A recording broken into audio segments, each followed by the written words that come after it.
കാസർഗോഡ് ചെറുവത്തൂരിൽ ദേശീയപാതയിൽ വീരമലക്കുന്നിൽ മണ്ണിടിച്ചിൽ. റോഡിൽ വാഹനങ്ങൾ കുറവായിരുന്നതിനാൽ വൻ ദുരന്തം ഒഴിവായി. ദേശീയപാത ആറുവരിപ്പാതയിൽ മേഘ എഞ്ചിനീയറിംഗ് ഇൻഫ്രാസ്ട്രക്ചർ ലിമിറ്റഡിന്റെ നേതൃത്വത്തിൽ നിർമ്മാണം നടക്കുന്ന രണ്ടാം റീച്ചിൽ ചെറുവത്തൂരിലാണ് അപകടമുണ്ടായത്. ദേശീയപാത നിർമ്മാണത്തിന്റെ ഭാഗമായി മണ്ണെടുത്ത വീരമലക്കുന്നിന്റെ ഒരു ഭാഗം ഇടിഞ്ഞ് മണ്ണിടിച്ചിൽ തടയാൻ നിർമ്മിച്ച സുരക്ഷാഭിത്തിയും കടന്ന് ദേശീയപാതയിലേക്ക് പതിക്കുകയായിരുന്നു. ബുധനാഴ്ച രാവിലെ 10:10 അപകടം.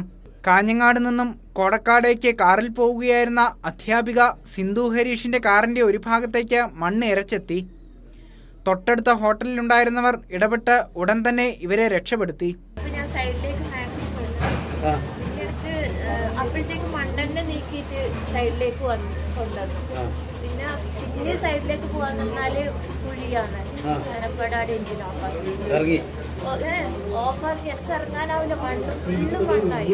കണ്ണൂർ ഭാഗത്തേക്ക് പോകുകയായിരുന്ന കെ സുധീഷ് ബൈക്ക് കടന്നുപോയതിന് പിന്നാലെയാണ് കുന്നിടിഞ്ഞത്. പടന്നക്കാട് നിന്ന് കണ്ണൂരേക്ക് പോകുന്നതായിരുന്നു. പിന്നെ വേറെ വണ്ടിയൊന്നും തെറ്റാ. എൻ്റെ ബാക്കിൽ ഒരു കാറുണ്ടായി. പിന്നെ കാറപ്പന്നെ ഞാനും അത് ദൂരത്തെ കാണുന്നുണ്ട്. ചെറുങ്ങനെ പൊട്ടി പോകുന്ന കാണുന്നുണ്ട്. ഇവനെ ഭാഗ്യം. അത് പെട്ടെന്ന് ഞാൻ സൈഡ് എടുത്തോണ്ട് ഭാഗ്യം. ഇല്ലെങ്കിൽ ഞാൻ ആ ഭാഗത്തുണ്ടെങ്കിൽ ഞാൻ അതിൻ്റെ അടിയിലുണ്ടാവട്ടെ. സാധാരണ ദിവസങ്ങളിൽ നിർമ്മാണ കമ്പനിയുടെ 10-ലധികം തൊഴിലാളികൾ ഇവിടെ ജോലി ചെയ്യാറുണ്ട്. മഴയായതിനാൽ ബുധനാഴ്ച തൊഴിലാളികൾ ജോലിക്കെത്തിയിരുന്നില്ല.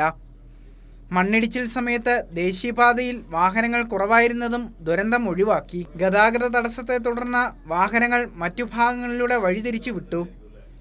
അഗ്നിരക്ഷാസേന, ദേശീയ ദുരന്ത നിവാരണ സേന, പോലീസ് എന്നിവർ സ്ഥലത്തെത്തി മണ്ണ് നീക്കം ചെയ്തു.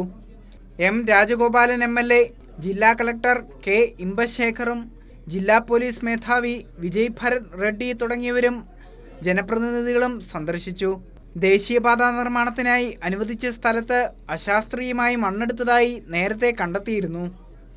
മഴക്കാലത്ത് അപകട സാധ്യതയുള്ള പ്രധാന ഹോട്ട്സ്പോട്ടായി ജില്ലാ കളക്ടർ നടത്തിയ പരിശോധനയിൽ വീരമലക്കുന്നിനെ പരാമർശിച്ചിരുന്നു.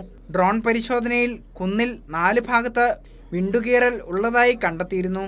നിർമ്മാണ കരാറുകാരായ മേഘ എഞ്ചിനീയറിംഗ് ഇൻഫ്രാസ്ട്രക്ചർ ലിമിറ്റഡിനെ നേരത്തെ കരിമ്പട്ടികയിൽപ്പെടുത്തിയിരുന്നു. കൈരളി ന്യൂസ്, കാസർഗോഡ്.